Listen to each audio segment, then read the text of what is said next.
Well, hello there, friend. Here we are again on this beautiful, rainy, but sunny, raining through the sun kind of day in Florida. Hope you guys are well and you had a good weekend. And yeah, welcome back to another episode of For Real Talk because this is what we do.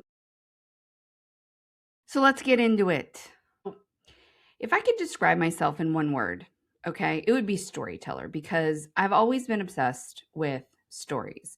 Not just the story, but the why behind it. Why did that person do that? Or, what led them there? Or what were they thinking?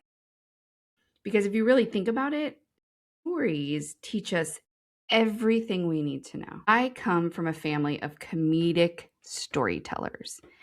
And my Aunt Mo, Aunt Maureen, but we call her Aunt Mo. She's one of the most hilarious people I've ever come in contact with. Okay, so my mom and her siblings are like not far behind, but she's the one that's kind of the ringleader. Okay, there were 12 kids. They grew up in a farm in Ohio in the middle of nowhere. And if you ask them, I mean, they were poor, poor, poor, poor, but they didn't know it, which kind of sounds crazy. But if you heard my mom, everybody was poor. They didn't really know that they were poor. And just imagine 12 kids on a farm, no money, this shared experience.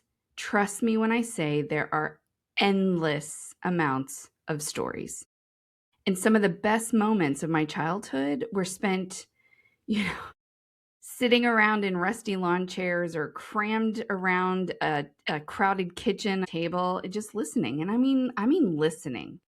These stories they told are legendary in our house, in our worlds, in our childhood, in my childhood.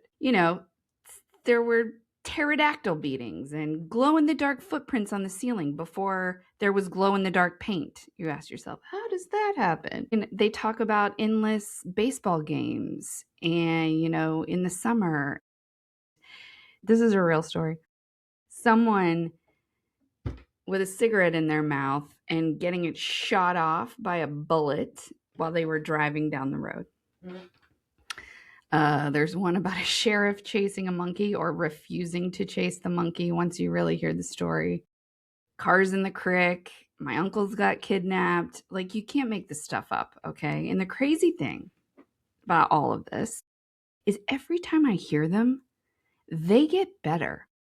You would think I would get sick of hearing these stories over and over and over, but I don't. Nobody in my family gets sick of hearing them. Like just this past Christmas, we were all together. There's like 30 of us crammed into a kitchen, and there's Mo, center of the floor, telling these stories. And I had never heard the story of my uncles getting kidnapped, but no, for real, they got kidnapped. I thought it was just like, oh, ha, ha, ha, ha. No, no, no. They got kidnapped. There we are. And she's the center of attention. She can quiet this room without even trying. And her gift is being able to take something that completely normal or mundane or completely traumatic, depending on how you want to look at it, and turn it into pure comedy. Okay? Melting curling irons. Funerals, do not take this woman to a funeral. She will have you cracking up in the background. Like, don't do it. You'll be crying ugly tears. She tells the story about the sheriff in the town she lives in who would let the prisoners go at 5:00 because he didn't want to staff the jail overnight, just as long as they promised to come back in the morning. I mean, hilarious stuff. And somehow, through all of that, there is wisdom, real wisdom, the kind that sneaks up on you and you think about from time to time. She's got she's got some famous, pearls. I don't know what you call them, but one of her top ones is in a marriage, in the lifespan of a marriage, you get 7 years, okay?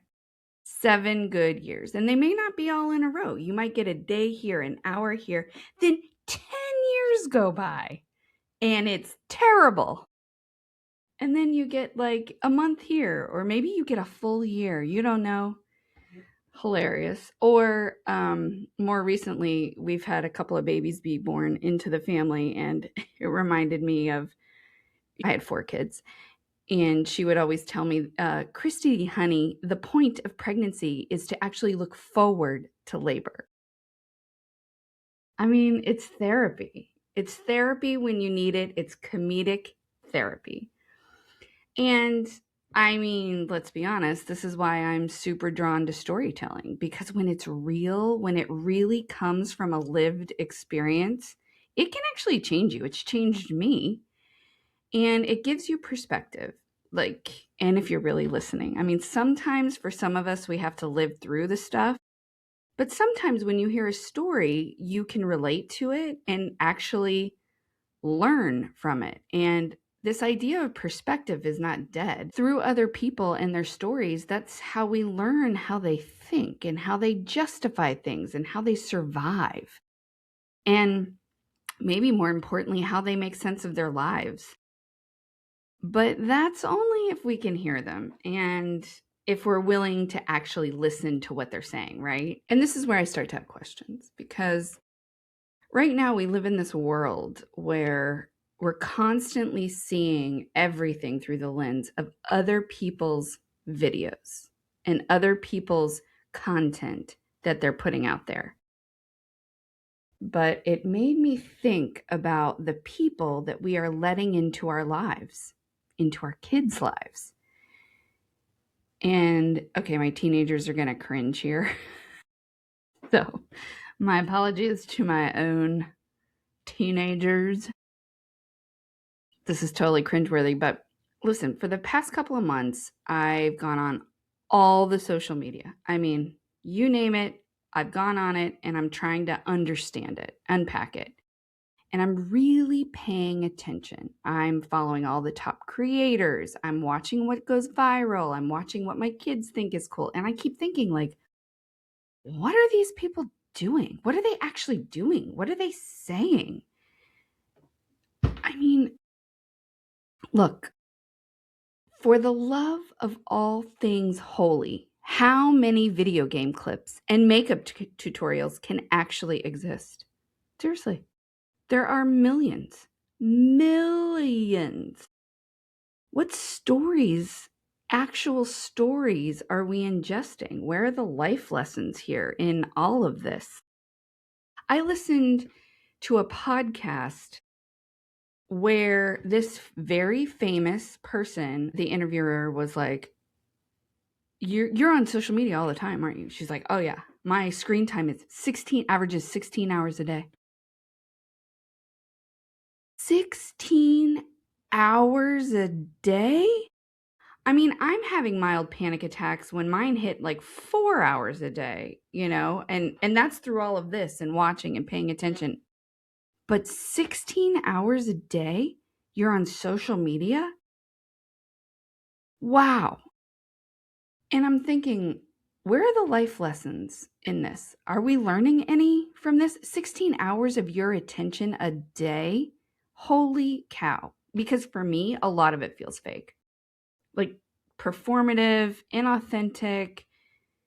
And I know this is my 46-year-old lens, but I have this lens for a reason, because I've been through some stuff, right? 46, I mean, you've kind of seen some stuff. And so I don't expect kids to have this lens, or 20-year-olds to have this lens, or 30-year-olds to have this lens, right? It's my lens through my life experiences. And if I'm being honest, if we're being totally honest here, my 14-year-old self, holy cow, would have been obsessed with social media. My 20-year-old self, I look at her and I think, oh man, because at that age you're so influenced by the things around you and the opinions of others, and you're constantly seeking truth and value and what am I even doing here? So I think my 20-year-old self probably would have believed most of it, but not because I was stupid. I don't think these kids are stupid. I think you don't have a prefrontal cortex yet. And it's not fully developed. And they don't have the life experience that I have to be able to look at something and audit the information that I'm given.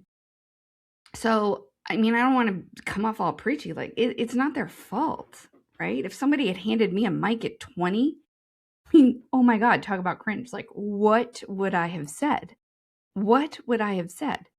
Because when you're that age, you're literally designed to absorb everything. You're being influenced by everything around you. You have no filter. This is how you get shaped. And prior to, I would say, the age of 45, 40, 45, you're quietly coerced by the loudest voices around you. You just don't realize it, whether it be your parents or your husband or your friends or people in the media or social media. You don't even realize it because you don't have the distance yet to question it. And honestly, one of the hardest things for me to watch right now is the amount of influence that we've just handed over to these 20 and 30-year-olds. And I don't think they even realize the power that they have. And listen, I'm saying there is no shade. Listen, no shade. Like, there is no shade behind any of this because I think they are, people in their 20s and 30s, they're smart and they're capable. And I'm not saying they aren't. But at that age, you're still building your belief system. The things I believed at 20, I don't believe 20 years later. I don't believe the same things that I believed then. And if I had been given the platform then, and then influenced however many people around me to also then believe that, I mean, just think about that for a minute. You're still relying at that age for people to tell you what to believe, whether or not you think I'm right or not. I mean, that's fact. You haven't lived through enough things to formulate your own opinions on a lot of issues, because the things that shape us are the stories and the humanity and the empathy. This is not judgment. This is not judgment. This is perspective, because my path was my path. And there were things that I've gone through that are super hard. And there are things that have formed me. When I say I want to go back and talk to the girl that was going through that, I don't mean go back and say, do this, not that. But I wish I could have told her, or could tell her, to be aware, more aware of what is around you and what you're consuming and the belief system that you are building. Because I was super naive growing up and easily influenced by other people. I was such a people person up until about COVID. I mean, really, probably it's in the last 3 or 4 years. Whoever you're listening to can easily influence you and your opinions when you don't have the experience yourself to question it. You don't know to question it. Because that's what experience does. It sharpens your lens. That's what makes you smart. Not your age, not your confidence, not how loud you are. It's how many stories you've lived and how many stories you've truly heard. Don't I sound like an old lady? Listen, kids. I know. But as I'm doom scrolling this weekend, and I hate to admit that I was, but I was, I I had this thought. Are we robbing ourselves of those crucial life-changing experiences and stories by consuming so much online? Is that what we're doing? Or because I was kind of sheltered as a kid where I didn't get to watch TV, I didn't watch movies, we didn't do that. Or do you think we're gaining perspective when we're consuming content? You get to see everything. So is that good or is that bad? And here's why I'm asking that question. I saw this video over the weekend of this guy who deleted all of his social media accounts because he watched this video of this guy who had climbed Mount Everest and took this video of him from the peak of the mountain. And this guy is like, all of a sudden, it didn't feel fair. Here I am sitting on my couch, and this guy had to crawl over literally dead bodies to get up to the peak. And I get to see this view that he worked so hard to do. And here I am on my couch being able to see what this guy is showing me. And oh my God, that stuck with me because right? That's the difference. One is a lived experience and one is a consumed experience. Mind blowing. And then, because we're just going to follow my train of thought here, I started thinking about WALL-E. Remember that movie WALL-E? All those people like floating around in those chairs with the screens above their heads and they're just staring at them and they're moving. Remember they were moving around the spaceship because they polluted the earth, and then this corporation was like, you have to come live on the spaceship because the earth is polluted and there's nothing you can do. And they were completely disconnected from each other. And they were handed over a system that just kept them comfortable in consuming all of these like videos and stuff. And they don't talk, they don't move, they don't even realize what they've lost. They're that distracted. And then all of a sudden in the movie, they start to wake up. They start to stand and walk, and they start to see what's actually happening. And they start to realize, oh, we're human and we need to connect. And okay, I know that sounds very dramatic. But these stories are powerful, right? These are the stories I think about and that sit with me. And not that that's a real story, but it just made me think about the stories that I grew up on and the stories that my kids are consuming now. And it made me think about what's the point of the ones that are curated for content and clicks? Is it like WALL-E? Like, is it mind control and zombie mobs consuming just to consume? I mean, it's crazy if you actually like sit and think about it. And then I compare that to the stories that I heard growing up, like my Aunt Mo's stories. Those stories have weight. They happen to real people. And the real people can tell you, oh, I felt this way and I felt that way about this story. And they have their own feedback and identity. And do you know what I'm saying? It shaped how they think, how they lived, how they made sense of their circumstances. That's a story. What happens when we replace that with fake, curated content? In this world where everything is at our fingertips, where algorithms and AI are curating what we see, are we about to lose the real stories that shape us? Or worse, are we replacing them with something that feels like a story but doesn't actually change us? Because storytelling is powerful when it's real. Let's be honest, when it's real. Thanks for joining me today. I know I've given you a lot to ponder, but maybe we can all just consume a little smarter, a little more aware.